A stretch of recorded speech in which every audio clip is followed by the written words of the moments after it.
Greetings, friends. This is Chris Batts, and you're listening to episode number 6 of the Future is Bright podcast. In today's episode, I spoke with Brian Salmo, Managing Director of Hermann Companies in St. Louis. We discussed his legal career journey at Polsinelli and several roles at LMI Aerospace before landing a non-legal role at a prominent St. Louis family office. He shared advice on what to do during law school, in private practice, going in-house, and making the leap to the business side, and so much more. If you haven't already, please subscribe to this podcast and leave a review on iTunes and YouTube.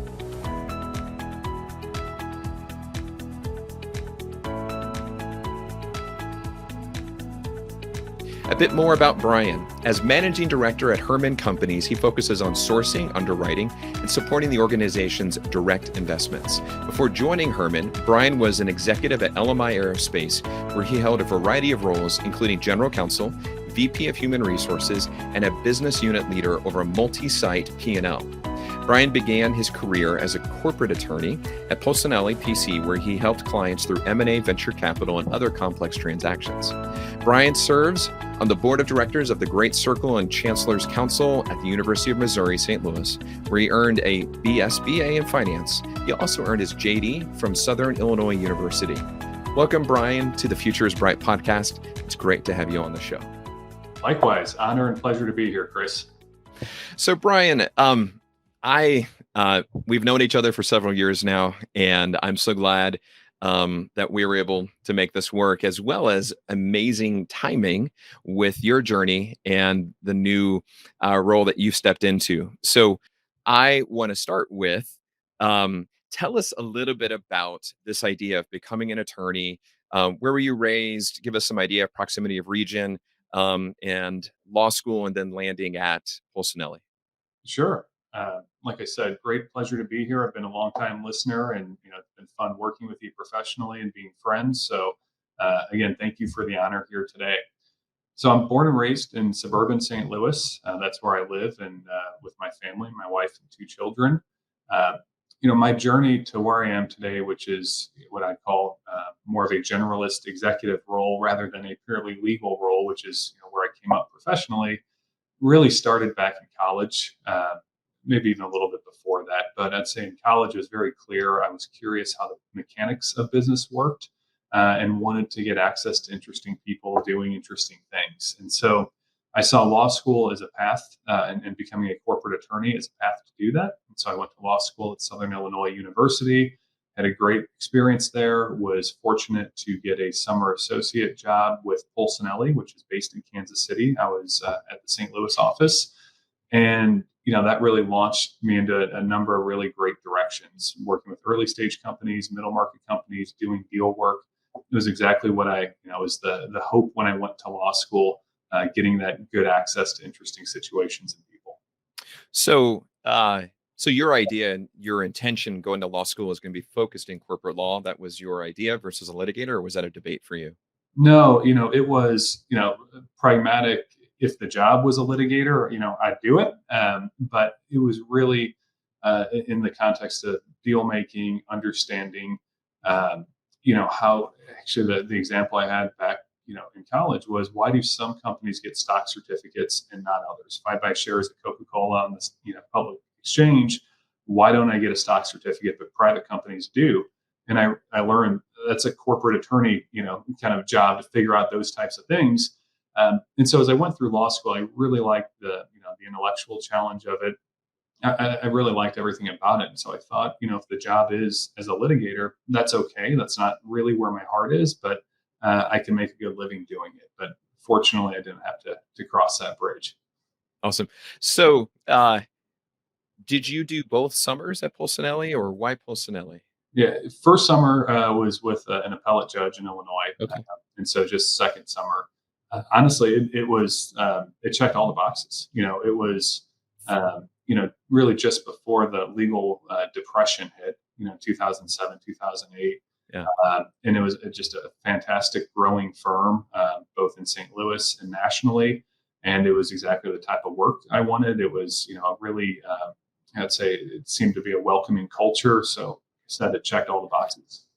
I'd love to pivot a little bit. So you mentioned St. Louis. With this corporate practice and emerging companies, what was the market like Were your clients mostly local in St. Louis? Were they regional? What was that like for you? Yeah, I'd say with early stage companies, the bulk was definitely in St. Louis, Okay. and so and that's where Pulsanelli really shined and Yeah. gave me, a lot of resources as an associate at the time to develop business in that niche. Actually, co-chaired the startup ventures group in St. Louis with another gentleman, Chris Swenson of Nerdy or Varsity Tutors. He's a good friend. Yep, yep. And so just built a lot of good relationships and got to make a lot of time investments in clients that Bolsonelli, was permissive of. And, really that's what landed to my current job today with Hermann Companies, the relationships out of that early stage venture scene in St. Louis about 10, 12 years ago. So, talk to me about this journey from private practice to in-house. Was it your plan, and or how did the LMI opportunity come up? Were you entertaining other opportunities, things like that? Yeah, not really. Things were firing on all cylinders at the law firm. I was there for over 6 years. LMI Aerospace then was a client of the firm. It still is. They were publicly traded, and I was recruited over by the then general counsel as part of what I'll call a midterm succession plan. Okay. I worked on a couple M&A transactions for LMI. Got to know the executive team, including my old boss Renee, who was a great mentor. Um, like I said, all the things were firing on all cylinders with the firm, but I realized making a move and getting, what would be a potential general counsel opportunity of a public company, that's not a pitch you get to swing at very often. And I thought I had the skills. I knew I could do well at a law firm if I, wanted to get back on that track. But I thought LMI gave me an opportunity to swing at. That's amazing. So, I wanted to take a moment also and solicit some advice from you about have you done anything different or given advice to your younger self going through law school and or Pulsanelli? This is maybe a little unorthodox, but on the emotional side, I would say, go easier on yourself, um, and really have less fear-based motivation. Um, I had really good traction and did well for myself, in law school and at the firm.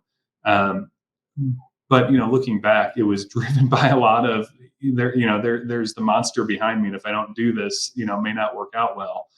I think in more recent years, I've had a little bit more of a mindset of abundance, and Yeah. that I can enjoy the journey more. I was just very motivated, very hard driving on myself to achieve the next level, whether it's working on the next deal, bringing in another client.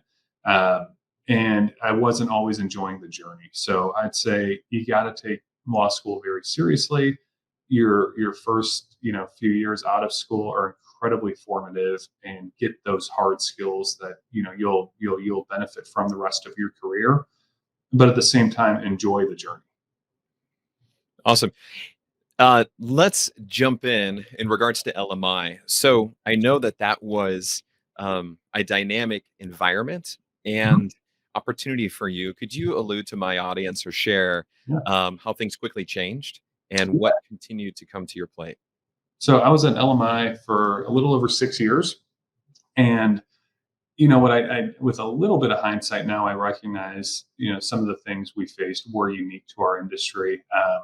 But it's business in general is hard. People issues can be challenging. Uh, but at the time, there were a lot of firsts for me there, and with some pretty unique circumstances. So it felt particularly heavy. So what I mean by that is, about a year after joining LMI, we were acquired by a Belgian-based company, Sonica. Ended up being a terrific relationship, wonderful mentors with the Sonica executive team. But that was the first, jarring experience of, companies being acquired, unsolicited offer. What does this mean for me? What does this mean for my, long-term plan at LMI? It worked out very well. As part of the transition and the acquisition, I was promoted to general counsel. Um, and the rest is history. I ended up wearing a couple different hats there. I led the HR department for about a year and a half, in addition to legal. I managed a P&L of three different autonomous manufacturing operations for also about a year and a half, while maintaining the legal function.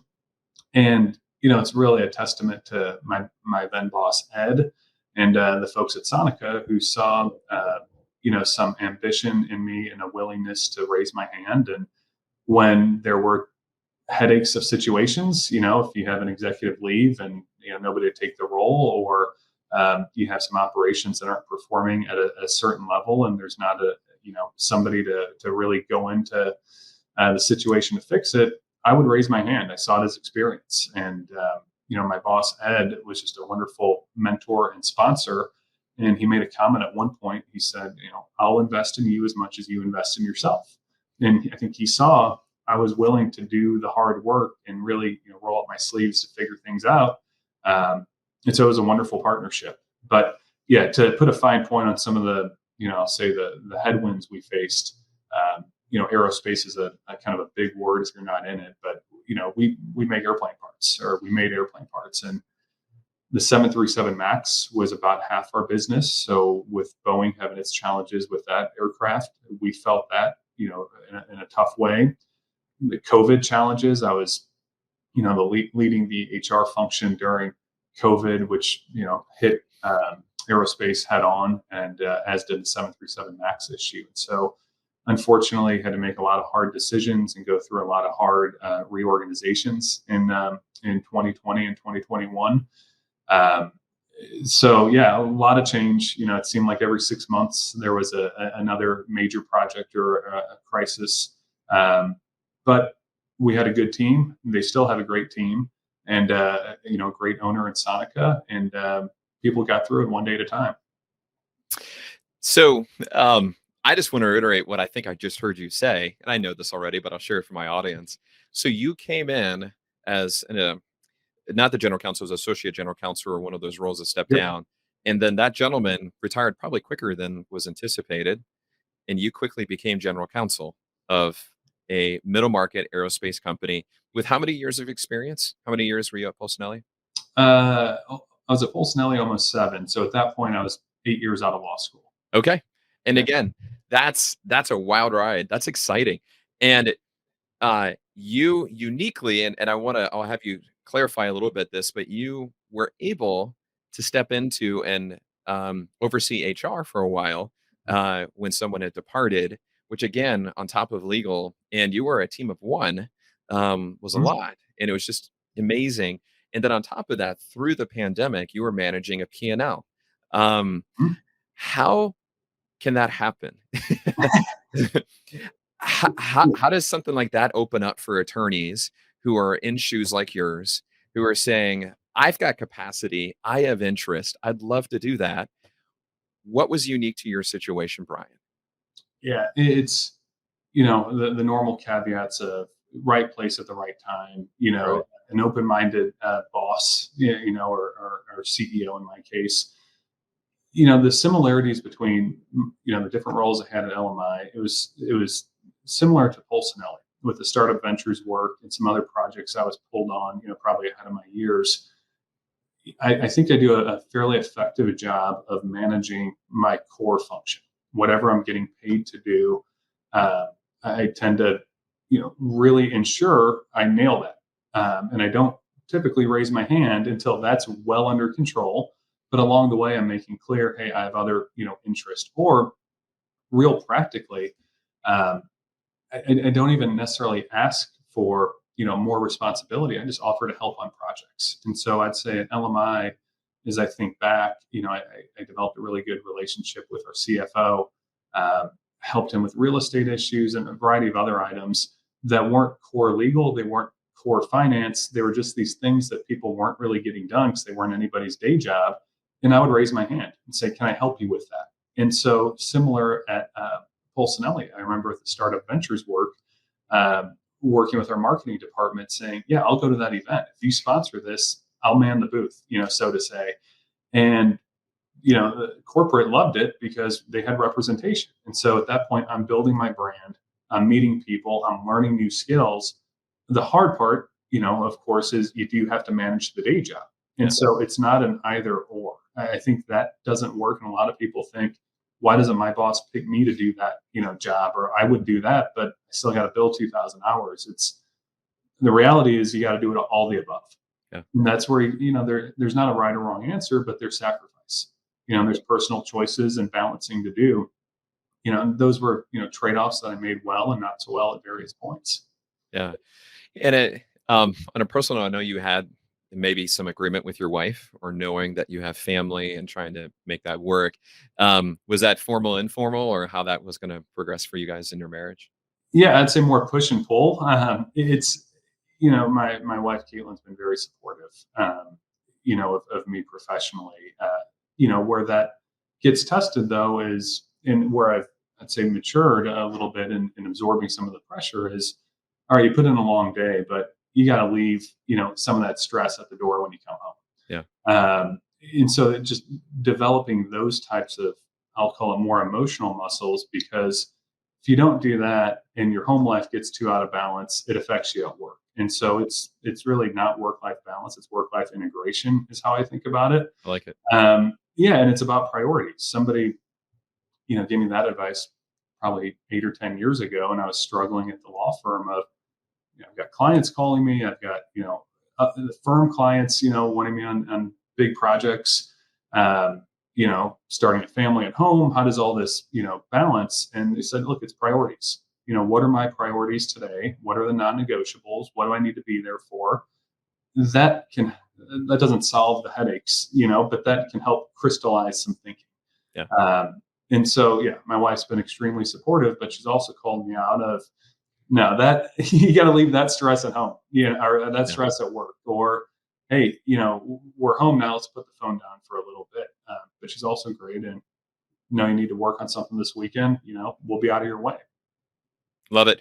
So, you were at LMI for a number of years, and I'd love for you to share the fateful lunch conversation, or whatever it turned into, this next role that you have.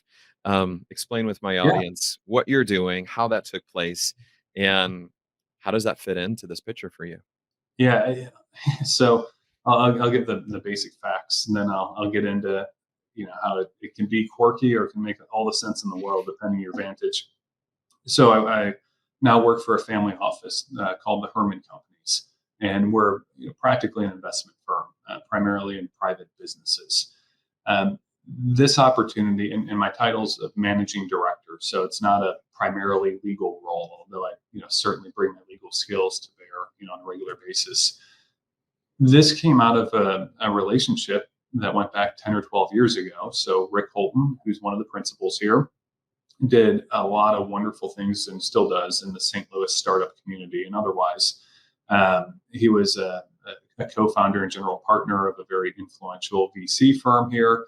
And so I got to know him way back when, I was doing that type of work at the firm.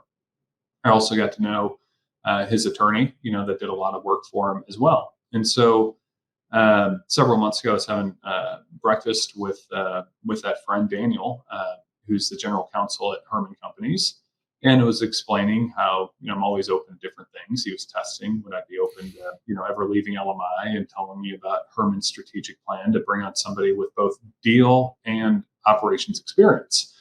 And I said, sure, always open to a conversation. Thinking, okay, we'll see whatever happens there. But it happened. So long story short, and there were a couple of other, I'll say, fortuitous encounters that really caused the stars to align in this opportunity. So in March of this year, I accepted an offer from Rick and Bob Hermann, who's our CEO, to join as managing director, and I started in mid-April. That's so exciting.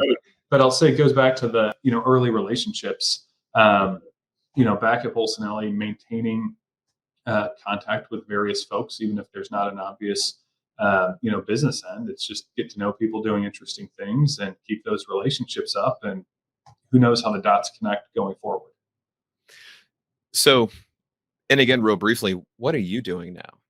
Yeah. So in my role, I'd say it's deal sourcing, deal underwriting, and then portfolio management. So part of it is we're always looking at different opportunities, about half of the capital we invest goes to work in direct investments, whether it's early stage venture capital, middle market companies, real estate, or otherwise.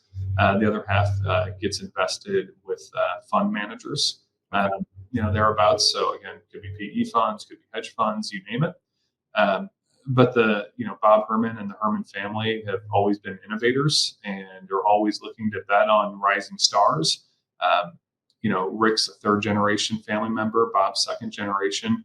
So they've been at this a long time. The mission of the firm has, from a business standpoint, morphed over the years.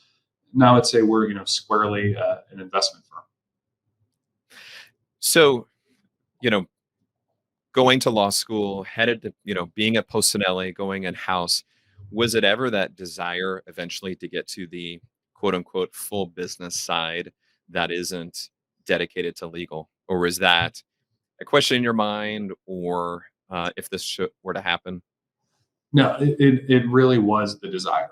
And I feel a little sheepish saying that as an attorney for nearly all of my career, um, but that was always my intuition that getting into some type of I'll call it general management executive role, always seemed like where I wanted to go. Again, focusing on the core issue, which for a lot of years was legal right in front of me. But at the law firm, I'd branch out into business development, and I'd look at myself as it related to the firm, as sales and marketing, for the firm. Then at LMI, it was operations, leadership development of team members, P&L management, customer management, the whole gambit. So it was always in the back of my mind. I was angling for more diverse experiences and skills, and trying to get really the biggest stretch role I could, not necessarily in terms of title, but function, because I just always had a bit of faith that this is going to connect up in a really cool way. And so, again, the Herman opportunity is just that, where we do a little bit of everything. We help our portfolio companies where we can, give advice, not just capital. And so it's this opportunity and how it came about is really what I was angling for a lot of years. I love it. And again, congratulations. That's Thank so you. exciting. Yeah. So let's pivot to some advice giving that I would love for you to share with. So please provide some insights to my audience who are in private practice wanting to go in house. How should they think about that? Talk to Chris Batts first. Yeah. Well, No, but it's I'd say I'll save that. It's going to get into the practical. How do you network and do those things? But that's okay. I'd say how to think about it. To answer your question directly, it's what is the end goal? What really pro and con out. What you like about a law firm or not, and what you think you may like about in-house or working for one client and not. I mean, there's pluses and minuses to everything. Talk to a lot of people. Do your diligence. So, I'm fairly fluid or agnostic, at least in how I think about my role at this point, professionally. I'm going to bring my experiences and skills and relationships to wherever I go, whether that's in a law firm capacity, a corporate environment, an investment firm like a family office. But I think it's really knowing for you, what are the drivers?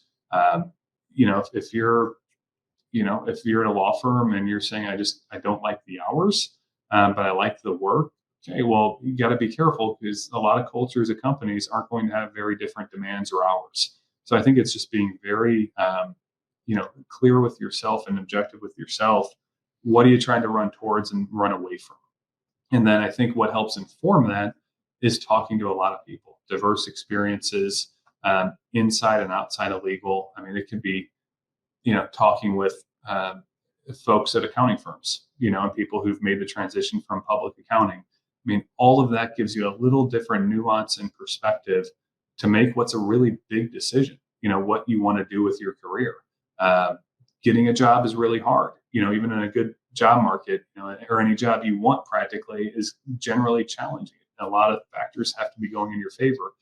And then, all the work that is required to, make a good first impression. And you don't want to be too cavalier about that. And so I think it's being methodical, talking to a lot of people, and being honest with what your motivations are. So from practically speaking, and I know it sounds like networking was a key thought here, talking with people practically. I mean, recruiters can play a part, but we don't always get all the searches. Sure. Um, any other insights there? Yeah, I mean, when I think about my experience, so I went to a client, LMI, and that's a if you're blessed to have that opportunity to go for to work for a client, um, that's huge in terms of de-risking just a lot of the unknowns. You should know a little bit about the culture and the person you'll work for and their expectations and style. So I would say, in a tactful way, let clients who you think you might want to work with, or at least value their opinion. There are tactful ways to hint to them, for advice, or to say, hey, keep an eye out. So you work for, a client, offer to take him to lunch. And, invariably it's, so what do you want to do? Kind of like you're asking me, Chris, did you always want to do this? What do you like about your job? Yeah. And then, the a tactful approach there is, yeah, I like X, but I really like Y and Z when I work with you, and Yeah. see where they take it. So Yeah. I think it's just, you have to be intentional with who you network with. Recruiters are a piece of it. Existing clients, other folks who've left the firm and you had a good working relationship with.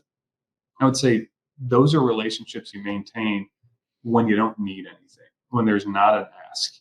Just like my friend, the general counsel here, I went to lunch with him without an agenda, or breakfast rather. We get together every so often.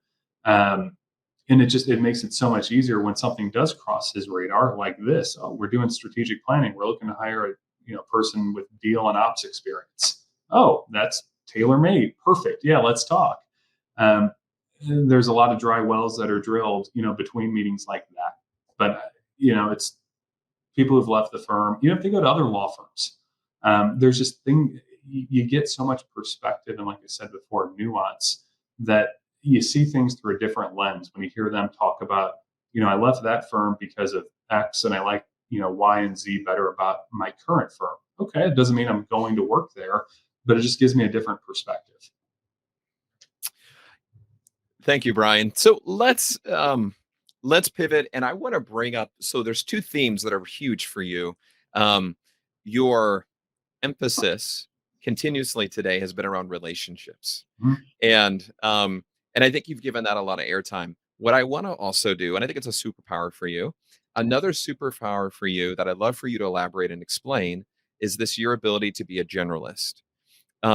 Explain to my audience what that means and why for you.